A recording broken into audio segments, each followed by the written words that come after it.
Hey guys, Jay Trader here, and today I'm going to be going over two trades that I took, one on Nasdaq 100 and one on GBP CAD. Moving on to the charts. So here we're on GBP CAD, and basically this whole trade was based on the daily time frame. I entered this trade on April 29th, and my stop loss was hit on May 15th, which is today.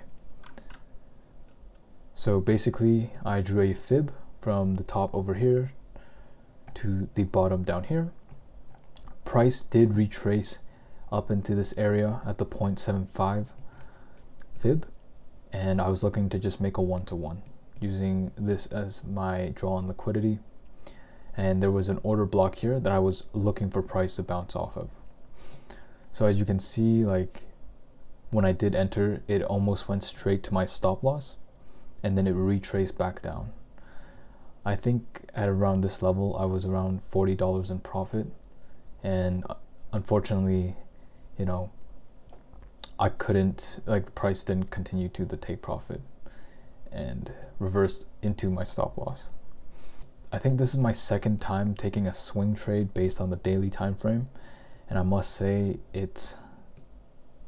I don't think it suits me that well. I think I'd prefer the 4-hour time frame, and that's because this trade took 16 days. That is a pretty long time to be in a trade, just to lose. I mean,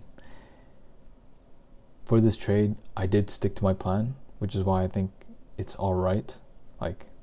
Yes, the outcome sucks, having to wait 16 days and lose $65 USD, but I followed my plan, so it is what it is. All right, but I think moving forward I'd prefer a lower time frame, like the 4-hour, 1 hour. I'm okay with swing trading, it's just this was quite a long time, which is why I haven't really posted a video in a while, because I was just waiting for these trades to play out. Here are my entries. My entry here, take profit, stop loss. Fibonacci, top to bottom, retraced into the 0.75, looking for a continuation downward into this previous fair value gap, and using this area as a draw on liquidity as well. I think where I messed up on here was that it was an uptrend. I should have honestly waited. I shouldn't have taken any sell positions, but on a lower time frame this might have worked, but you know what, it is what it is. So yeah, so moving on to Nasdaq 100, I was in this trade for 9 days from May 6th to May 15th, and I lost a total of $390.28 USD.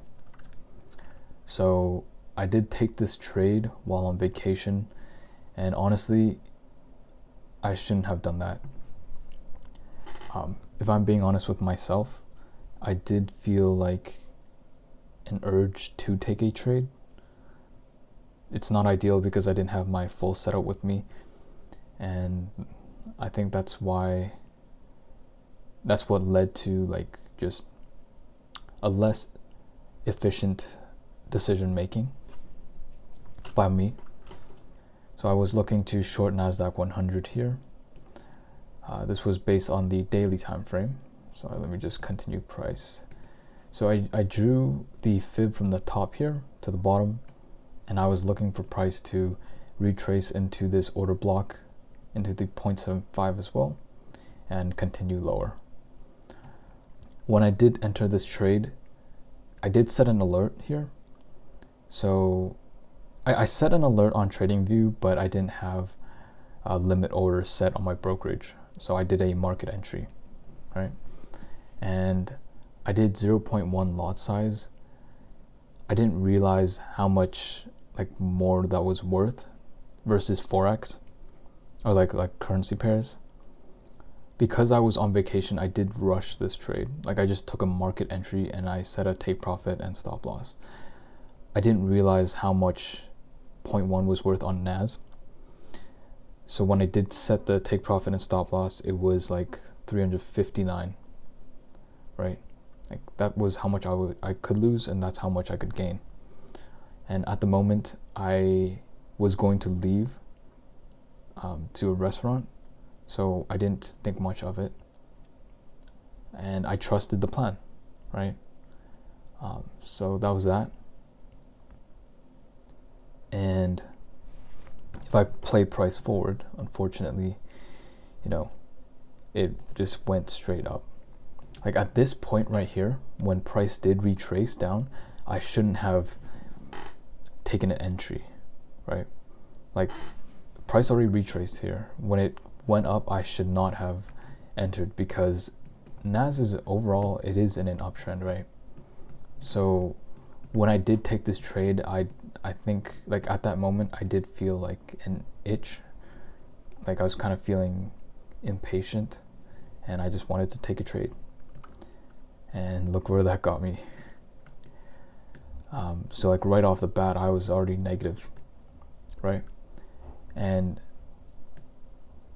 you know, after entering and realizing how much 0.1 was worth on the NAS, I should have reduced my risk. I should have just, like the second that price did retrace into the entry point, I should have just closed the trade or set a limit order to close partially, right? But I didn't. I did get a bit greedy, and that just led to poor risk management. Eventually, you know, we're here.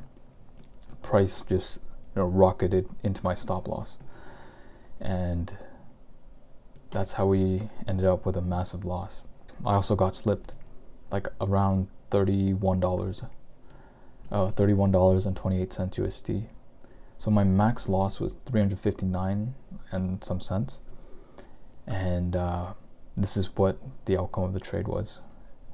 It honestly sucks a lot, because that's another $31 USD that I just lost from slippage, right? I did stick to my plan while in this trade, and that was like probably the only thing I thought I did good on, was sticking to the plan. But I think like a part of it was because I was clinging onto the hope that price could go my way, or in the way that I hope, right? It is what it is. I honestly don't know what I should have done. I think I did the right thing in terms of following my plan, but also like I had poor risk management. So at that point, should I have just closed it earlier? I'm honestly not too sure.